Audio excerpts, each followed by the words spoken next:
নমস্কার, আমার কাছের মানুষজন, আপন মানুষজন খুবই কষ্টের একটা ভিডিও আপনাদের সম্মুখে তুলে ধরবো।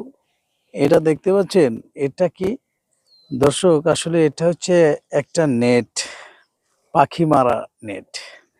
প্রতি বছর এই শীতের সিজনে আমাদের চান্দার বিলে হাজার হাজার অতিথি পাখি আসে।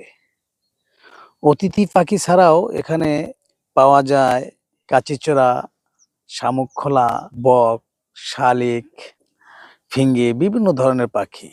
কিছু অসাধু ব্যক্তি, অসাধু ব্যবসায়ী মোটামুটি এই নেট ব্যবহার করে সেই পাখিগুলো মারার জন্য। প্রতি বছর হাজার হাজার পাখি নিধন হচ্ছে এই নেটের কারণে। নেট দিয়ে যারা এই পাখিগুলো মারে তারা খায় এবং বিক্রিও করে।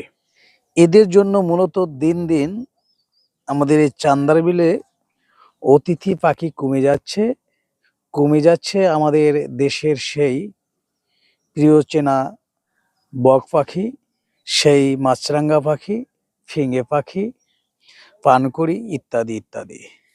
সরকার তথা জনগণের উচিত এই চান্দার বিলকে শুধু মাছ না, অতিথি পাখির অভয় কেন্দ্র গড়ে তোলা।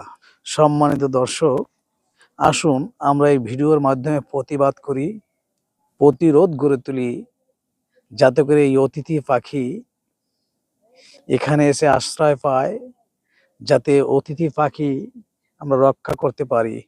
আমাদের দেশের পাখি যদি রক্ষা করতে পারি তাহলে পরিবেশের অনেক অনেক উপকার হবে, আর যদি রক্ষা করতে না পারি তাহলে আমাদের পরিবেশের ভারসাম্য নষ্ট হয়ে যাবে। সবাই ভালো থাকবেন, ধন্যবাদ।